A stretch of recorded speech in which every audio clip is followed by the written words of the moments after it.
અંજાર ખાતે petrol pump નજીક યુવાનની હત્યા કરી ફરાર થઈ જનાર 3 આરોપી પૈકી 2 આરોપી ઝડપાઈ ગયા. મુખ્ય આરોપીને પકડી પાડવા પોલીસની કવાયત. અનૈતિક સંબંધ મામલે હત્યા થયાનું સામે આવ્યું. અંજાર ખાતે ગઈકાલે સમી સાંજે બીએમ પેટ્રોલ પંપની નજીક મુસ્તાક અસલમ સમા નામના યુવાનની કરપીણ હત્યાની બનેલી ઘટનામાં 3 આરોપીઓ પૈકી 2 આરોપીઓને પોલીસે પકડી પાડ્યા હતા. પ્રાપ્ત માહિતી પ્રમાણે ગઈકાલે સાંજના ભાગે બીએમ પેટ્રોલ પંપ નજીક બેઠેલા અંજારના મુસ્તાક અસલમ સમા નામના યુવાન પર 3 જેટલા ઈસમોએ જીવલેણ હુમલો કર્યો હતો. મરણ જનારના ભાઈએ નોંધાવેલી ફરિયાદ પ્રમાણે તેમના ભાઈ મુસ્તાક પર અસલમ સમાએ છરીથી હુમલો કરી હત્યા કરી દીધી હતી.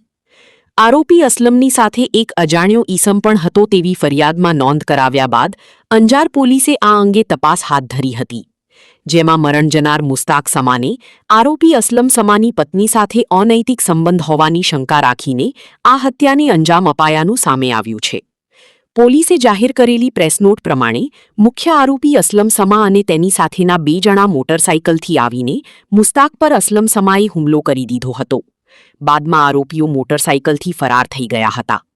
પોલીસે આ મામલે ઘનિષ્ઠ તપાસ હાથ ધરી મહીશ લખુભાઈ કેરાસિયા, રહેવાસી લલિયાણા તાલુકો ભચાઉ તથા સબીર અબ્દુલ રહીમ બાયડ રહેવાસી મેઘપર બોરીચીવાળાઓને પકડી પાડ્યા હતા, જ્યારે મુખ્ય સૂત્રધાર અસલમ ઉર્ફે અબો મામદ સમા હજુ હાથમાં આવ્યો નથી, જેને પકડવા પોલીસે કવાયત હાથ ધરી છે. આ ઘટનાએ અંજાર શહેરમાં ભારે ચકચાર મચાવી દીધી હતી. અહેવાલ પ્રતિનિધિ દિનેશ જોગી, અંજાર દ્વારા. પરના સચોટ અને ધારદાર સમાચાર નિહાળવા અમારા digital platform news channel Kutch કાનૂન અને ક્રાઇમ ન્યૂઝને સબસ્ક્રાઇબ અને લાઇક કરો.